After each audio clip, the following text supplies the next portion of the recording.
We're up to part 5 of our conversation with former Dire Straits guitarist and co-founder of the band, David Knopfler. I'm John Beaudin from Rock History Music.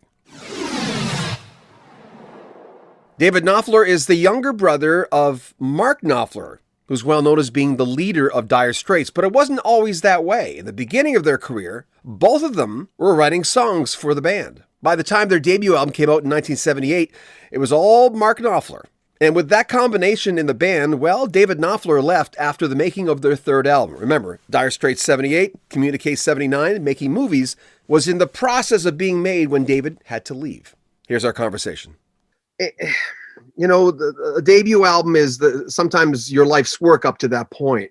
Right. I know that's Mark's music, but you created that band. And what was the vibe going into the first album as opposed to going into Communique? Oh, yeah, completely different. Sure. Well, Mark and I were working for months on the songs up at his little flat in Loughton in Essex, which was just north of London.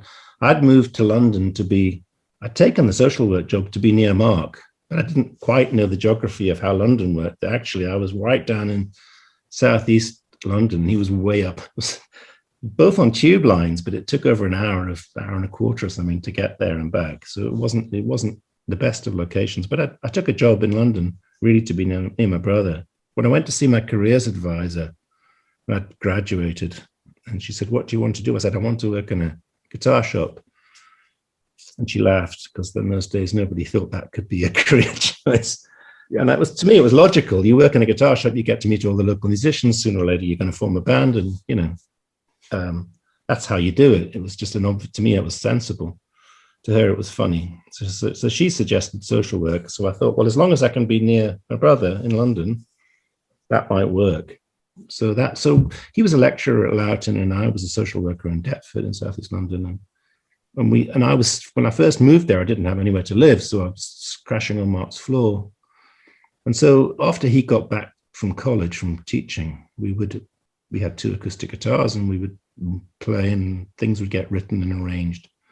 And most of the first album was there in that point.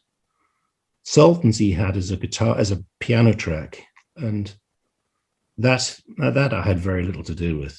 But quite a few of the songs were kind of, if I was a manager managing a young band today, I would say to the band, so that you don't get into difficulties over publishing about who's written what, I would say, take 2/12 of the publishing and give it to the band as arrangers, because then the band have the 4-piece band or whatever it is, they arrange the song in the rehearsal rooms. As a writer, you don't realize very often, especially when you're young, how much that will change and affect what you've come in with.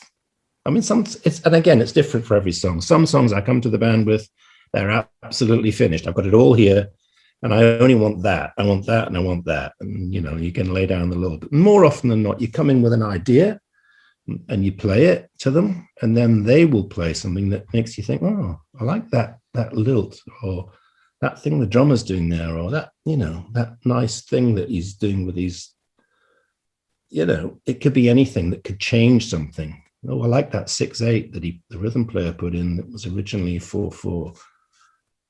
A little pause here, that extra bar makes all the difference, and it's like the hook. A guitarist could come in and give you a hook. A drummer can come in and give you a hook. Absolutely. It's on my first album, Madonna's Daughter.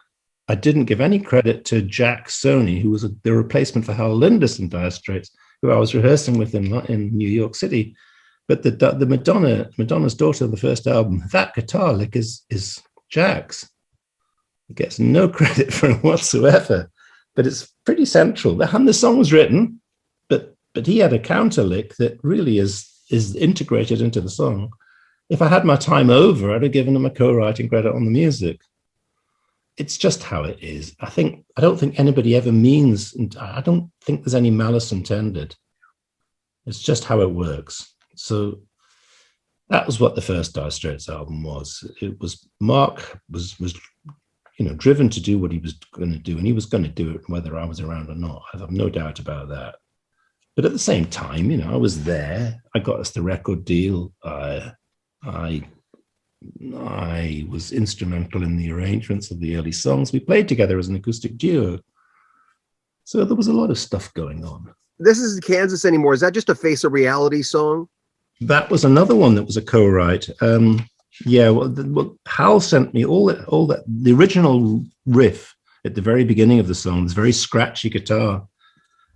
Hal sent it to me as an idea. He'd thrown it down on his phone, as a sketchy idea, probably sounds like might have been an electric guitar without an amp or something. It just knocked out really, just to throw the idea to me. But I liked the scratchy kind of, sounded like it was going down on old scratchy vinyl. And I thought I could use that. So I kept it. I kept the idea and I actually incorporated it into the song. So Hal Lindis was my guitar replacement from Dire Straits, I should say. We never played in the same band, but we became mates after he took my job, so to speak. And then the great thing about Hal was when he joined Dire Straits was he was, in interviews, he was super generous about me, which was, for me, very nice. So, which was not, I think, politic to do at the time. I say we've settled any differences long since. But at the time, things were a little, as they would be after I left. Brand New Day, what's going on with the drums there? Because I remember I heard the drums come in and I'm going, I said, that's kind of interesting, that sort of a galloping thing going on. And I almost sounded backwards, but what's going on with the drums on Brand New Day? I think that was, I felt a certain, when I make an album, even though I know it's a very archaic idea, I think of it in terms of being an album. And I think I was feeling at the time that I needed something with a bit of, there were just too many. Sounded so good. I think it was a loop, probably. I think I probably cheated it with a loop. And then I think it's possible, I can't remember, but I think probably I then replaced the loop with the real drums. But I honestly can't quite remember how I did it.